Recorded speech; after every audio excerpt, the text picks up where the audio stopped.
ಕನ್ನಡ ನಟ ಮಡೆನೂರು ಮನು ಅವರ ಒಂದು ವೈರಲ್ ಆಡಿಯೋ ಎಲ್ಲಾ ಕಡೆ ಹರಿದಾಡಿತು. ಅದರಲ್ಲಿ ಶಿವಣ್ಣ ಮತ್ತೆ ದರ್ಶನ್ ಬಗ್ಗೆ ಕೆಟ್ಟದಾಗಿ ಮಾತನಾಡಿರೋದು. ಆ ಟೈಮಲ್ಲಿ ನನ್ ವಯಸ್ಸಲ್ಲ ಅಂತ ಹೇಳ್ತಿದ್ದ ಮಡೆನೂರು ಮನು ಈಗ ಒಪ್ಪದಿದ್ದಾರೆ ಅವ್ರು ನಂದೇ ವಯಸ್ಸು, ಆದ್ರೆ ನನ್ನ ಮಾತನಾಡಲಾದ ಗಮನ ಇಲ್ಲ, ಕುಡಿಸ್ಬಿಟ್ಟು ಆ ರೀತಿ ಮಾತಾಡ್ಸಿದ್ದಾರೆ ಅಂತ ಹೇಳಿದ್ದಾರೆ. ಈಗ ನೀವು ಲೋಕಲ್ ಕುಡಿದ್ರೋ ಬ್ರಾಂಡೆಡ್ ಕುಡಿದ್ರೋ ನೀವು ಮಾತಾಡಿರೋದು ನಿಜಾನ? ಅದು ಸರ್ ಎಲ್ಲರೂ ಹೇಳ್ತಿರೋದೇ, ಮಾತಾಡಿರೋದು ನಂದೇ ವಯಸ್ಸು ಸರ್, ನಾನು ಇಲ್ಲ ಅಂತ ನಾನು ಹೇಳ್ತಿಲ್ಲ, ಆದ್ರೆ ನನಗೆ ಪ್ರಜ್ಞೆ ಇಲ್ಲ. ಪ್ರಜ್ಞೆ ಇಲ್ದಿರೋ ತರ ಇಲ್ಲ, ನೀವು ಸುಮ್ನೆ ಇವಾಗ ಕಟ್ಕತೆ ಹೇಳ್ಬೇಡ.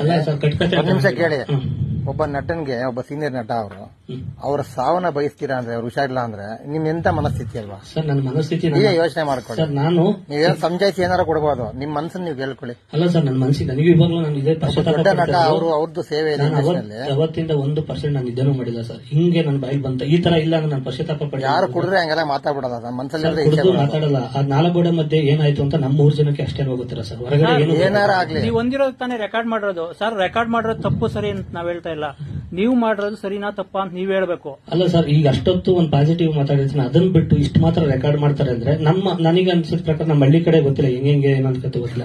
ನೀನ್ ತಾಕತ್ತಿದ್ರೆ ಬೈ ಅನ್ಬೋದು, ಏನನ್ನೋದು ನನಗೆ ಗೊತ್ತಿಲ್ಲ. ನನಗಂತೂ 100% 10 ಗಂಟೆ ಆದ್ಮೇಲೆ ಬೆಳಗ್ಗೆ 10:30 ಗಂಟೆ ನನಗೆ ಇನ್ನೂ ಭಯ ಇರೋದೇನಂದ್ರೆ ಬೇರೆ ಏನಾರ ವಿಡಿಯೋ ಮಾಡ್ಕೊಳ್ಳೋದು ಇನ್ನೂ ಭಯ ಇದೆ ನನಗೆ. ಸರ್, ಶಿವಣ್ಣನ ಬಗ್ಗೆ ಒಳ್ಳೆ ರೀತಿ ನೀವು ವರ್ಷ ಎಲ್ಲ ಮಾತಾಡಿರ್ಬೋದು, ಅವ್ರ ಸಾವನ್ನು ಬಯಸ್ತೀರಾ ಅಂದ್ರೆ ನೀವು ಏನ್ ಅರ್ಥ ಅದಕ್ಕೆ? ಸರ್, ನಾನು ಯಾವತ್ತೂ ಯಾರಿಗೂ ಸಾವು ಬಯಸುವಂತ ಅಧಿಕಾರ ಯಾರಿಗೂ ಇಲ್ಲ.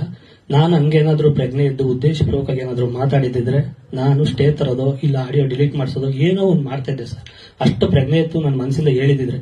ಇದು ಮನಸ್ಸಿಂದ ಹೇಳಿದಿರೋದಕ್ಕೆ ನಾನು ಸುಮ್ಮನಾಗಿದ್ದು, ಬಿಡು ಅದೆಲ್ಲ ಇರಲ್ಲ, ನಾನು ಮಾತಾಡಿರೋಕೆ ಚಾನ್ಸೇ ಇಲ್ಲ ಅಂತ ನಾನು ಆ ಒಂದು ಧೈರ್ಯದಲ್ಲೇ ನಾನು ಸಿನಿಮಾ ಆರಾಮಾಗಿ ಪ್ರಮೋಷನ್ ಮಾಡ್ಕೊಂಡಿದ್ದೆ. ಪ್ರಮೋಷನ್ಗೆ ಪ್ರತಿ ಒಂದು ಟೈಮಲ್ಲೂ ಫೋನ್ ಮಾಡಿ ಟಾರ್ಚರ್ ಕೊಟ್ಟವ್ರೆ, ಹಂಗಿದೆ ಹಿಂಗಿದೆ, ಊರಲ್ಲಿ ತುಂಬಾ ಕನ್ಫ್ಯೂಸ್ ಮಾಡಿದ್ರು. ಅಲ್ಲ ಸರ್, ಪ್ರಜ್ಞೆ ಇಲ್ಲದೆ ಇರೋಷ್ಟು ಕುಡಿತೀರಾ ನೀವು? ಸರ್, ನಾನು ಆತರ ಕುಡ್ಕೊಂಡು ಅಲ್ಲ ಸರ್, ನಾನು ಕುಡಿದು ಇಲ್ಲ, 3 ವರ್ಷ ಫುಲ್ಲು ಡಯಟ್ ಅಲ್ಲಿ ಇದ್ದೀನಿ. ಯಾರನ್ನಾದ್ರೂ ಕೇಳ್ಕೊಂಬನ್ನಿ ನಮ್ಮ ಫ್ರೆಂಡ್ ಸರ್ಕಲ್ ಅಲ್ಲಿ.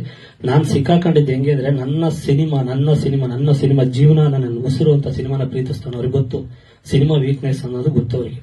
ಆ ವೀಕ್ನೆಸ್ ಇಟ್ಕೊಂಡು ರಿಲೀಸ್ ಡೇಟ್ ಹತ್ರ ಬಂದಂಗೆ ಸುಮಾರು ಬ್ಲಾಕ್ ಮೇಲ್ ಮಾಡ್ಕೊಂಡಿದ್ದಾರೆ. ನಾನು ಕಂಪ್ಲೇಂಟ್ ಕೊಟ್ಟಿದ್ರೆ ತುಂಬಾ ಚೆನ್ನಾಗಿರೋದು, ಬಟ್ ಕೊಟ್ಟಿದ್ರೆ ಸಿನಿಮಾ ಪ್ರಚಾರಕ್ಕೆ ಗಿಮಿಕ್ ಅಂತಾರೆ ಅನ್ನೋ ಉದ್ದೇಶಕ್ಕೆ ನಾನು ಏನೂ ಕೊಟ್ಟಿಲ್ಲ. ಹಂಗಾಗಿ ಪಶ್ಚಾತ್ತಾಪ ಡೈಲಿ ಪಡ್ತಾನೆ ಇದ್ದೀನಿ. ಈಗ ಇವರಿಗೆ ಧ್ರುವಣ್ಣ ಅವರಿಗೆ ಬಂದ ತಕ್ಷಣ ನಾನು 2-3 ದಿವಸ ಆದ್ಮೇಲೆ ನಾನು ಹಂಗೇನಾದ್ರು ಉದ್ದೇಶಪೂರ್ವಕವಾಗಿ ಮಾತಾಡಿದ್ರೆ ರಿಲೀಸ್ ಆದ್ಮೇಲೆ ನಾನು ಊರಿಗೆ ಎಲ್ಲರೂ ಹೋಗ್ಬಿಟ್ಟು ಕಣ್ಣಂಗೆಲ್ಲ ಇದ್ಬಿಡ್ತಿದ್ದೆ.